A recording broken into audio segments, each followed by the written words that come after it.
Quais são as dificuldades da vida amorosa da mulher? Eu me chamo Thiago Rocha, psicólogo, e hoje você vai entender melhor como funcionam as condições nas quais ocorrem os comportamentos amorosos das mulheres heterossexuais da nossa cultura. Vamos imaginar que uma mulher chegou à idade reprodutiva e passou a sinalizar disponibilidade para interagir com parceiros amorosos. Ela vai se deparar, a partir desse ponto, com circunstâncias complexas e provocadoras de ansiedade. Ela cresceu em uma sociedade organizada por práticas culturais que a moldam para ser o estereótipo da boa moça, obediente e moralmente imaculada, disciplinada e habilidosa com as atividades domésticas. De veras, o valor social dela passa a depender do quão bem encaixado está ao padrão socialmente valorizado. A inocência ou a experiência sexual dela se tornam critérios para estimar o seu valor social, que está em uma relação inversamente proporcional ao número de parceiros sexuais que ela já teve ou está disposta a ter. Esse contexto de cobranças faz com que ela fique propensa a se comportar para atender à expectativa da sociedade,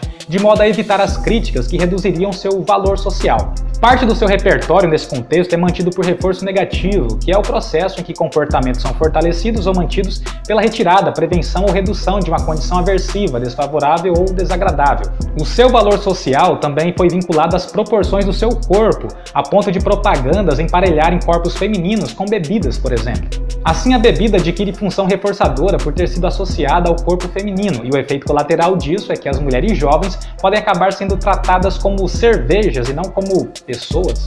Isso promove o padrão estético que, para ser alcançado, exige alta frequência de idas à academia, empenho em dietas e procedimentos estéticos que podem ameaçar a saúde. Mesmo aquelas que possuem características corporais que se aproximam da expectativa social, acabam inseguras e ansiosas em circunstâncias em que a sua beleza poderá ser avaliada. Diante dessas condições, eis que ela vai a uma balada. Aqui é interessante que você conceba a balada como uma feira de pessoas que exibem atributos para despertar interesse uns nos outros, como se fosse uma lei da oferta e da procura, da busca humana por contatos íntimos. Homens e mulheres avaliam as características uns dos outros e avançam ou recuam conforme a disponibilidade de determinados aspectos físicos e comportamentais em uma população de indivíduos. Uma pessoa avalia o que a outra tem a oferecer para saber se vale a pena fechar o negócio. Geralmente, as mulheres sentem repulsa sexual de homens falastrões, cujo funcionamento intelectual é, digamos, não muito satisfatório, e se comportam como se as mulheres fossem obrigadas a se sentirem atraídas por eles. Esses caras falam sobre esporte e política como se entendessem do assunto, enquanto buscam aprovação social bebendo cerveja e contando mentiras sobre as mulheres com quem supostamente tiveram alguma experiência libidinosa. Chamaremos esse indivíduo de o babaca confiante. Por isso, as mulheres aprendem a observar detalhes que denunciam se você é ou não um babaca confiante. Em uma rápida olhada, elas decidem se você é ou não digno de ter uma oportunidade para provar que não é um deles. Na maioria das vezes, elas decidirão que você é um deles. Imagine que uma jovem emite sinais sutis de que não está afim do babaca confiante, mas ele não entende e continua a insistência. Ela se vê obrigada, então, a dispensá-lo educadamente para que não fique brava, afinal, ele é maior e mais forte que ela. Segundo o psicólogo Geoffrey Miller, o maior medo dos homens é ser rejeitado e humilhado sexualmente, enquanto as mulheres têm mais medo de serem espancadas ou estupradas. Aqui entra em vigor a diferença média de altura e força física em relação aos homens, que naturalmente sinaliza algum risco, mesmo que hipotético, a integridade física feminina. O jeito é tentar evitar que o sujeito se sinta humilhado para que ele não queira se vingar depois, mas ainda assim ela corre o risco de ser mal interpretada. Este fato obriga a mulher a ser seletiva para evitar se relacionar com homens dramáticos ou que demonstram ter distúrbios, mas mesmo assim ela ainda corre o risco de se envolver com sujeitos que têm problemas, apesar de parecer que não. Mas também existem os caras legais, que apresentam atributos como inteligência, autocontrole, desinibição adequada para que a mulher se sinta segura para falar sobre si mesma. Mas a quantidade de babacas confiantes é tanta que a mulher tem dificuldade para perceber a existência dos caras legais.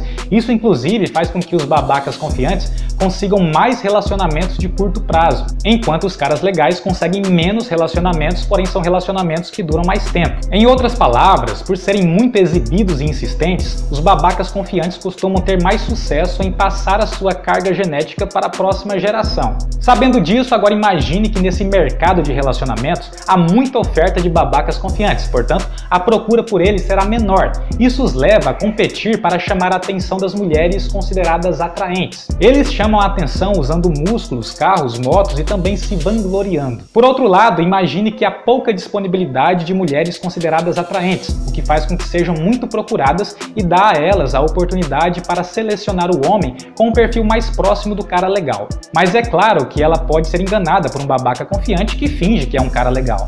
E por fim, imagine que nesse mercado de relacionamentos, homens e mulheres que não são considerados atraentes são menos procurados e acabam precisando ser menos exigentes na hora de fechar o acordo. E por isso, uma mulher de beleza normal terá uma probabilidade maior de se envolver com um babaca confiante se ele for considerado atraente. É cruel, mas é basicamente assim que funciona. Tecnicamente, isso se chama seleção sexual, que é uma variação da seleção natural descoberta por Charles Darwin e Alfred Wallace. Existem tantos babacas confiantes que às vezes acontece de a mulher viver em uma localidade em que só existem homens com esse perfil. Nesse caso, a tendência é que ela fique sozinha ou busque selecionar o menos babaca. Chega um momento em que ela finalmente conclui que o príncipe encantado dos livros não existe e acaba se envolvendo com um babaca confiante na esperança de que ocorra alguma mudança favorável no futuro. Ela naturalmente passará pelo fenômeno conhecido como paixão, período durante o qual praticamente não terá senso crítico sobre os defeitos do parceiro. Às vezes, de fato, ela consegue moldá-lo ao longo dos anos, mas também pode acontecer de a coisa toda dar muito errado e ela acabar grávida, abandonada ou com uma infecção sexualmente transmissível. Mas permanecer em um relacionamento com um babaca confiante é ainda pior do que ser abandonada por ele. Isso poderá adoecer a mulher e acabar com a sua autoestima antes que ela consiga ter coragem para se separar dele. Dito tudo isso, vamos para a tríplice contingência. Os antecedentes são a sensibilidade biológica à estimulação sexual, a exposição a práticas culturais desfavoráveis à mulher, raridade de caras legais em relação a babacas confiantes no mercado de relacionamento, maior média de altura e força dos homens, conhecimento sobre casos de mulheres agredidas, engravidadas e abandonadas, possibilidade de contrair uma infecção sexualmente transmissível, algum grau de privação de contatos íntimos e proximidade da data de uma festa. O comportamento envolve as respostas de imaginar a festa, imaginar que encontrará um cara legal lá, ansiedade diante da possibilidade de encontrar um babaca confiante e finalmente ir para a localidade da festa. As consequências dependerão de ela ter encontrado um cara legal ou um babaca confiante. Se for um babaca confiante, as consequências serão contato íntimo, diálogo de baixa qualidade e fim ou continuidade de um relacionamento com decepção ou agressão. Se for um cara legal, será contato íntimo, diálogos de qualidade variando entre moderada e boa e fim ou continuidade do relacionamento com dignidade para ambos. Mesmo o cara sendo legal, não há garantia de que ela terá um relacionamento duradouro com ele. Conclusão: a vida amorosa da mulher é muito mais difícil que a do homem.